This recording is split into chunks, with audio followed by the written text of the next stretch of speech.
ఇప్పుడు సంచలనంగా మారినటువంటి అంశం రాజమౌళి భార్య శ్రీనివాసరావు.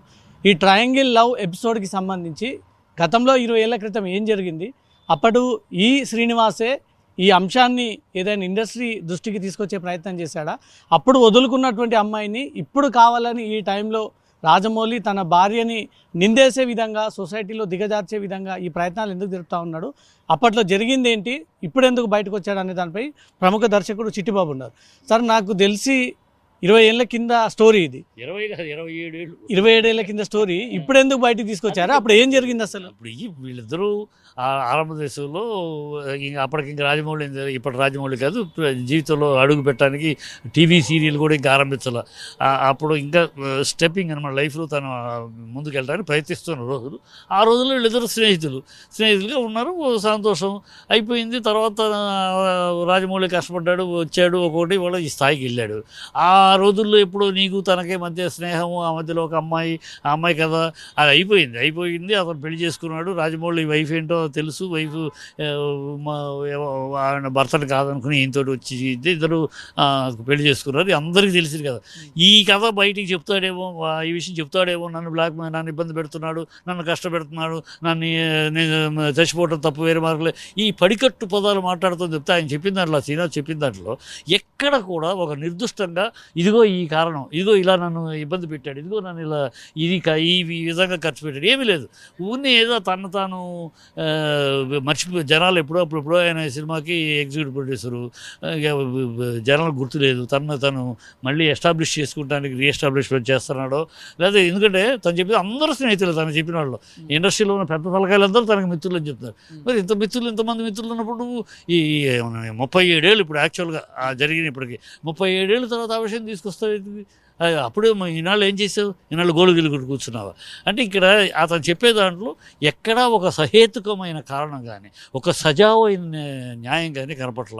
కేవలం పొజిషన్లో ఉన్నాడు, ఒకనాటి నా మిత్రుడు, ఇవాళ మంచి పొజిషన్లో ఉన్నాడు, ఏదో బురద జల్లితే ఆ బురదను కడుక్కుంటానికి ఎరా ఏం కావాలి చెప్పు, ఏంటి, ఎందుకు మళ్ళీ మనకి ఏంటి కష్టాల్లో ఉన్నావు, ఇలా ఏమన్నా వస్తాడని అలాంటి ఆశ, లేకపోతే వెనకాల ఎవరన్నా ఉండి రాజమౌళి మంచి పొజిషన్లో ఉన్నాడు, కొంచెం తోస్తే మనం ఏదో సెటిల్మెంట్ తీసుకొద్దామని వెనకాల ఎవరైనా అవన్నీ జరుగుతున్నాయి వాడు సమాజంలో.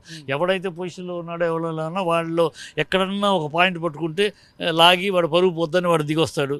ఇలాంటి ఆ కోణంలో జరుగుతుందా, లేకపోతే ఇతను ఇంకేమన్నా ఆశించి, లేకపోతే టోటల్గా మెంటల్గా డిస్టర్బ్డ్, మెంటల్లీ రిటార్టెడ్ మనిషి తెలియట్లేదు. ఎందుకంటే అతను మాటలు చూస్తా అంటే ఏం అర్థపర్థం లేకుండా ఉంది. ఎప్పుడో జరిగిందని ఇప్పుడు ఏదో మాట్లాడటం, పెళ్ళంటాడు, మేము ఇద్దరం కలిసి ఒకే రూమ్లో ఉందామా అంటే వద్దన్నాను, ఏం మాట్లాడతాడో అర్థం కాదు.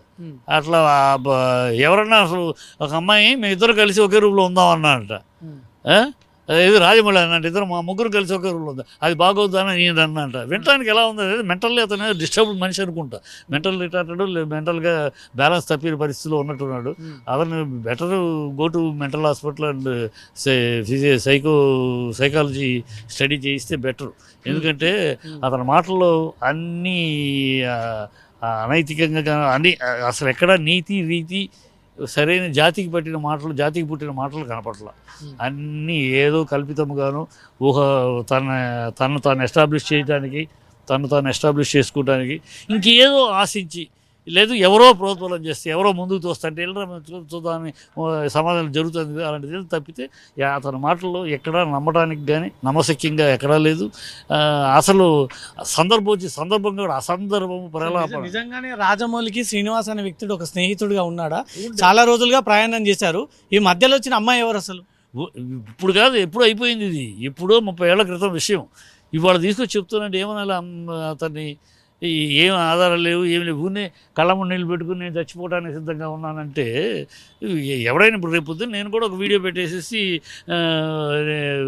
నాది మొత్తం కారణం మంచి పొజిషన్లో ఉన్న వాళ్ళ పేర్లు చెప్పి ఈయన కారణం నేను సూసైడ్ చేసుకోబోతున్నాను, నా సావుకు ఆయనే కారణం అని వీడియో పెట్టేస్తాను.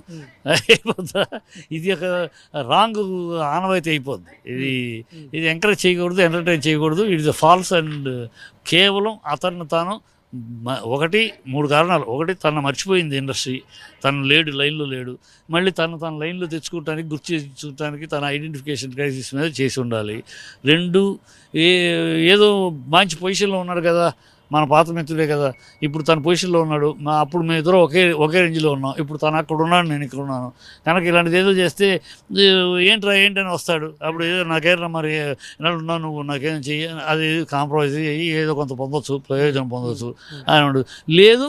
వెనకాల ఇంకో రకంగా రాజమౌళి మీద వేరే పగ ఉన్నవాళ్ళు, వేరే కోపం ఉన్నవాళ్ళు ఎవరన్నా ఉంటే వాళ్ళు ఏమన్నా ఇతను ముందు పెట్టి బ్లాక్మెయిల్ చేయొచ్చు. అతను ప్రత్యేకంగా ఆ వీడియోలో రాజమౌళి తెలుగు ఇండస్ట్రీలో చాలామంది ప్రొడ్యూసర్లని, డైరెక్టర్ని తొక్కిపెట్టాడు, పైకి రానివ్వకుండా ఎలా వాళ్ళని ఫెయిల్యూర్ చేయలేరంటూ కూడా ఈ కుట్రలు పన్నేవాడు రాజమౌళి అంటున్నాడు. రాజమౌళి అంత వ్యక్తిత్వం ఉన్నటువంటి ఇంతకన్నా పిచ్చి కూత, ఇర్రి కూత, మెంటల్లీ డిస్టర్బ్డ్, మెంటల్లీ రిటార్టెడ్ కూత ఇంకోటి ఉండదు.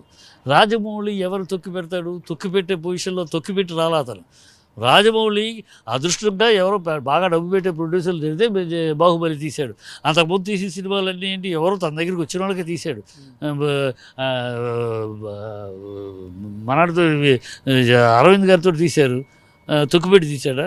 మగధీర ఆయన తీసి ఏ సినిమా ఏ ప్రొడ్యూసర్ తొక్కిపెట్టి తీశాడు? తన దగ్గరికి వచ్చిన వాళ్ళకే సినిమా తీశారు.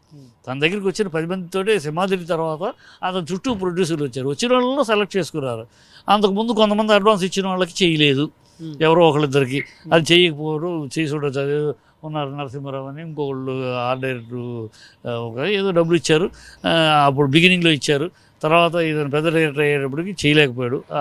ఆ రేంజ్కి వాళ్ళు రాలేకపోతే ఏ కారణంలో అవచ్చు 2 ప్రొడ్యూసర్లు చేయలే, అది వాస్తవం.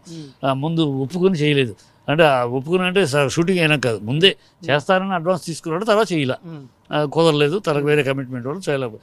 అంతే తప్పితే అతను ఒకరిని తొక్కిపెట్టి, నిర్మాతలు తొక్కిపెట్టి అంత సీన్ లేదు.